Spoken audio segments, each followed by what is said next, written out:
Dear students, today I shall talk more about boiling point and melting point. Now, what is this more? See students, boiling point of any liquid depends upon two very important factors. One is the impurities and other is the atmospheric pressure. And this actually leads to certain examples of our use in daily life. Now, I will try to bring out those examples in front of you, and there are many such examples which I would suggest that you must think how these things work.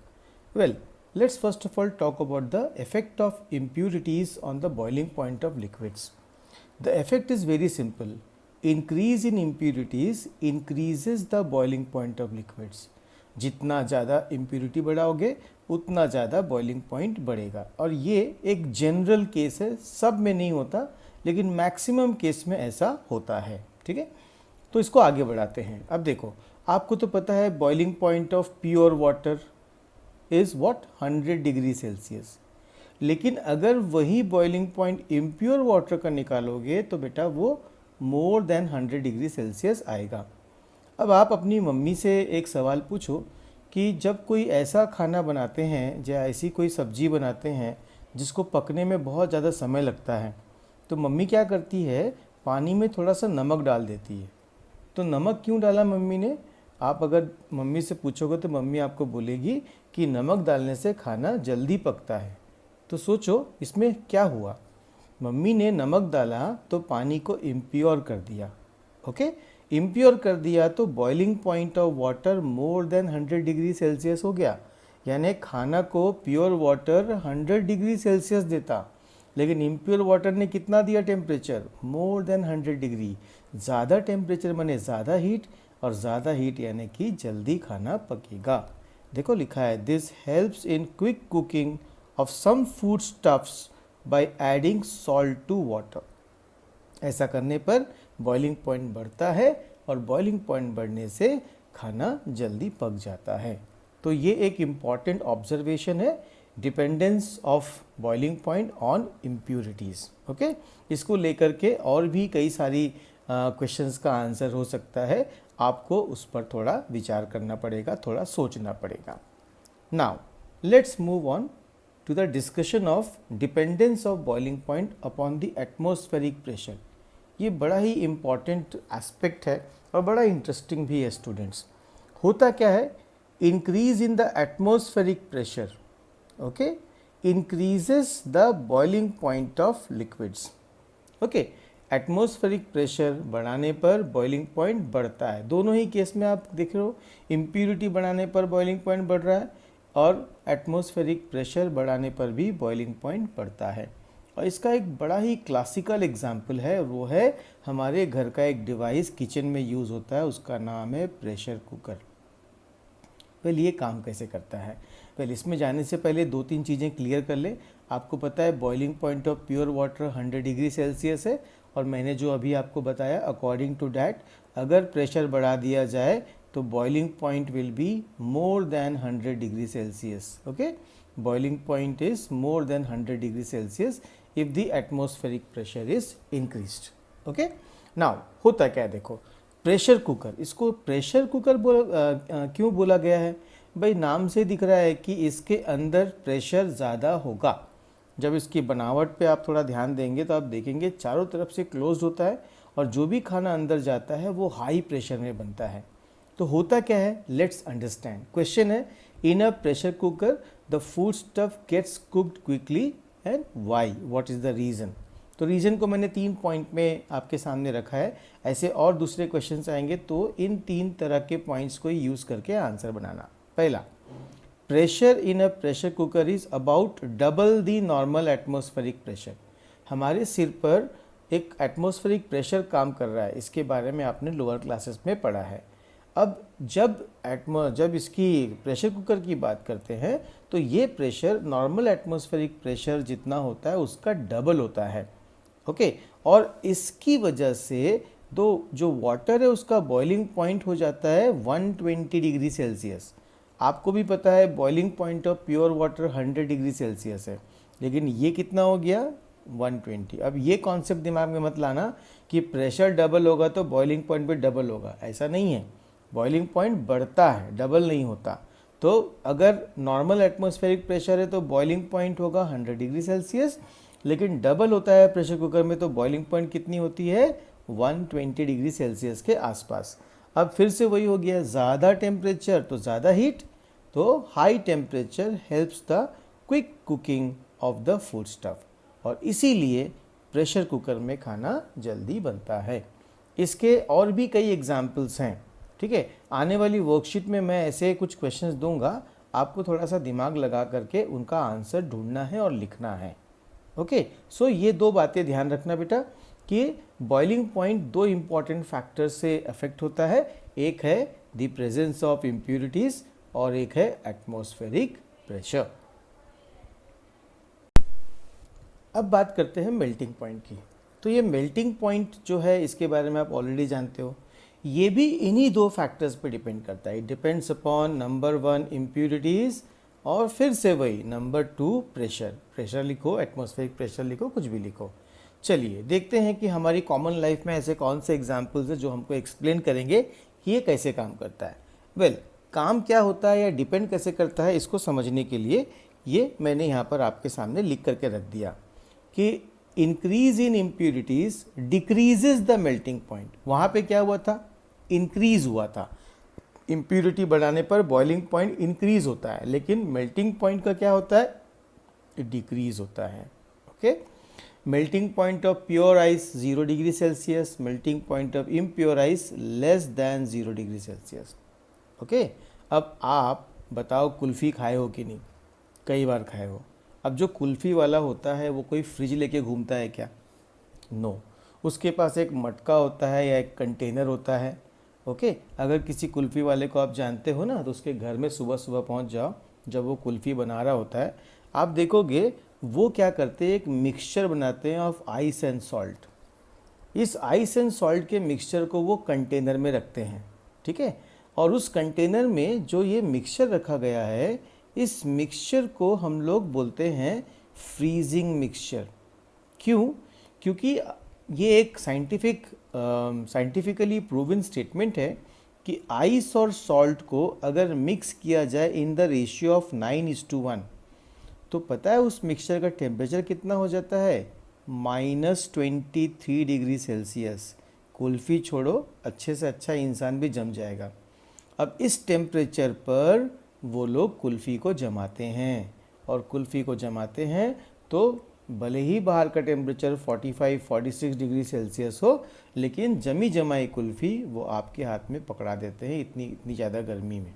तो ये कैसे possible है, ये possible इसलिए है बेटा क्योंकि ice के साथ सॉल्ट मिलाया गया। सॉल्ट एक इम्प्यूरिटी है, इस इम्प्यूरिटी की वजह से टेम्परेचर बहुत कम हो जाता है, क्योंकि मेल्टिंग पॉइंट क्या हो रहा है, decreases. Melting point decreases, temperature कम हो जाता है। 0 डिग्री मेल्टिंग पॉइंट है, लेकिन अभी क्या हो गया, -23, और ये टेम्परेचर काफ़ी कम है। इसकी वजह से कुल्फ़ी जम जाती है और कुल्फ़ी वाला आपको कुल्फ़ी दे देता है। ऐसे फ्रीजिंग मिक्सचर और भी कई बनाए जाते हैं, ठीक है। आपको सिर्फ ये वाला एक एग्जाम्पल ध्यान रखोगे तो आपका काम हो जाएगा। तो क्या देखा आपने कि increase in impurity decreases the melting point of solids. एक आइस वाला केस लेकर के हमने आपको समझाया। अब बात करते हैं प्रेशर की। अब प्रेशर क्या करता है, वेल यहाँ पर भी वही होता है, increase in pressure decreases the melting point. Boiling point में देखा था आप, इंक्रीज हो रहा था। ओके, अब इसको भी मैं आपको एक कॉमन एग्जांपल समझाता हूँ। आइस गोला भी खाया आप लोगों ने। अब गोले वाला क्या करता, पहले वो क्रश करता आइस को, फिर एक लकड़ी लेता, उस पर आइस लगाता और उसको प्रेस करता। जब वो प्रेस कर रहा होता है तो वो प्रेशर अप्लाई करता है। मालूम है क्या होता है, the melting point of ice decreases below 0 degree. अब आइस के पास ऑलरेडी पहले से ही 0 से कम टेम्परेचर है, थोड़ा समझो ध्यान से। जब उसने प्रेशर अप्लाई किया तो मेल्टिंग पॉइंट ऑफ आइस 0 के नीचे हो गया, से -3 हो गया। अब -3 डिग्री सेल्सियस उस पर्टिकुलर आइस के पास पहले से ही है। अब जैसे ही वो उसके ऊपर से हाथ हटाता है तो क्या होता है, जो वाटर बना वो ट्रांसफॉर्म हो जाता है इनटू आइस, यानी कि दो पीस ऑफ आइस आपस में जुड़ जाते हैं। ओके, जैसे ही प्रेशर रिलीज होती है और इससे वो गोला तैयार हो जाता है। स्टूडेंट्स, ये एक साइंटिफिक प्रोसेस है और इस प्रोसेस का नाम है रेजिलेशन। इसे कहते हैं रेजिलेशन। वेल, ये टर्म आपकी बुक में नहीं है, ओके, बस इसकी जानकारी आपको होनी चाहिए, इसलिए मैंने यहाँ पर टर्म लिख दिया। तो कुल मिलाकर के बात कैसी हुई कि प्रेशर अप्लाई करने पर आइस का मेल्टिंग पॉइंट डिक्रीज़ होता है और डिक्रीज़ होने पर जो वाटर बनता है, जैसे ही प्रेशर रिलीज़ करते हैं वो वाटर फिर से आइस में कन्वर्ट हो जाता है। इस तरह से आइस के जो पार्टिकल्स है, जो पीसेस है, वो आपस में जुड़ जाते हैं और आइस गोला बन जाता है। Now since I have given you an idea about the process called रेजिलेशन, चलो इसको थोड़ा और समझ लेते हैं। इसमें होता क्या है बेटा, ये एक फेनोमेना है, नेचुरल प्रोसेस, जिसमें मेल्टिंग ऑफ आइस होती है into water upon application of pressure. Pressure बढ़ाने पर आइस वाटर में कन्वर्ट हो जाता है और जैसे ही आप प्रेशर हटाते हो फिर क्या होता है, रीसॉलिडिफिकेशन, यानी वाटर फिर से आइस बन जाता है, of water into ice upon the release of pressure, and this is called regelation. यानी दो चीज़ें होती है, आप देखो ध्यान से, प्रेशर अप्लाई किया, एटमॉस्फेरिक प्रेशर बढ़ने पर आइस का मेल्टिंग पॉइंट डिक्रीज होता है, वो वाटर में कन्वर्ट होता है, और जैसे ही प्रेशर रिलीज करते हैं तो वापस मेल्टिंग पॉइंट 0 डिग्री हो जाता है, तो वो जो वाटर बीच में बना था वो फिर से आइस में कन्वर्ट हो जाता है। इसे कहते हैं रेजिलेशन। अब आप एक एक्टिविटी कर सकते हो घर पे, take 2 pieces of ice and press them together, जोर से दबाओ उनको, और क्या होता है बताओ, दे जॉइन टुगेदर। कैसे हुआ आप सोचो, when press together the pressure increases at the interface. Okay, 2 ice के पीसेस हैं, ये एक है और ये एक है, आपने यहाँ से और यहाँ से प्रेशर अप्लाई किया तो क्या होगा, इस इंटरफेस में, यहाँ पर इस इंटरफेस में प्रेशर बढ़ने पर मेल्टिंग पॉइंट डिक्रीज हो जाएगा आइस का। ओके, और वो से कम टेम्परेचर पे, से -2 डिग्री सेल्सियस पे, जो इस आइस के पास पहले से है, इस पर क्या हो जाएगा, मेल्ट हो जाएगा। मेल्ट होके क्या बनेगा, वाटर। अब आपने क्या किया, फिर से एक एग्जांपल ले लेते हैं, उसी को दोबारा ड्रॉ करते हैं। यहाँ पर अब क्या है, अब यहाँ पर वाटर है। अब आपने प्रेशर को रिलीज कर दिया, हटा दिया, तो फिर क्या होगा, मेल्टिंग पॉइंट वापस हो जाएगा 0 डिग्री।